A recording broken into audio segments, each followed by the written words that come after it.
దైవజనులందరికీ కూడాను, ఇక్కడ నుండి విశ్వాస సోదరులు సోదరిమణులు చిన్నలు పెద్దలు ప్రతి ఒక్కరికి కూడాను వందనాలు తెలియజేస్తున్నాను. నేను మీ సహోదరుడు, మీ బ్రదర్ షఫీని.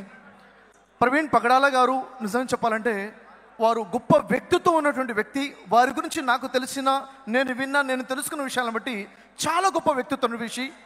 అందరూ అనుకుంటుందంటే ప్రవీణ్ పగడాల గారు ఇప్పుడు మన మధ్యలో లేరు అనుకుంటున్నారు. నేను ఆ విషయాన్ని ఒప్పుకోను. ఎందుకంటే వారి భావాలు, వారి ఆలోచనలు, వారి మాటలు ఇప్పుడు మనతోటే ఉన్నాయి. అయితే నేను ఇక్కడ మీ అందరినీ కోరుతుంది, దైవజనులందరూ నేను కోరుతుంది, మనలో ఎంతమంది ప్రవీణ్ పగడాల గారి భావాలతో పాటు నిల్చున్నాం? చేయొద్దండి. ఎంతమంది ఈ భావాలతో పాటు నిల్చున్నాం?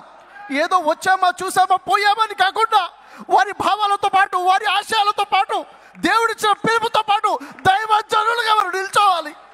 ఎందుకంటే ఇహలోకం శాశ్వతం కాదు, పరలోకం నిత్య జీవమే శాశ్వతమైనది.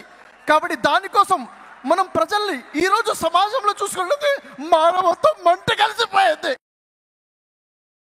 మానవత్వం లేకుండా పోయింది. సోదరులారా, ఈరోజు మన సమాజాన్ని మనం కాపాడుకోవాలి. మన సమాజాన్ని కాపాడుకోవాలంటే మనిషిని మనిషిగా చూసే సమాజాన్ని నిర్మించుకోవాలి.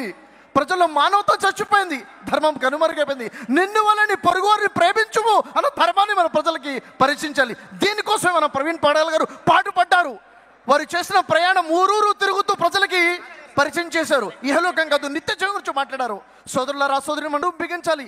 ధర్మం కోసం ఏదైతే నిల్చున్నామో, మనం ఏదైతే జస్టిస్, వి వాంట్ జస్టిస్ అని అంటున్నామో, దానికోసం ఇప్పుడు ఏదైతే ఐక్యత మనలో కనిపిస్తుందో, సహోదరులు కలిసి ఉండుట ఎంత మేలు, ఎంత మనోహరము. మనం అందరం కూడా విశ్వాసులు అనేక సంఘాలుగా విడిపోయి ఉన్నాం కాదు, మనకు కావాల్సింది ఐక్యత.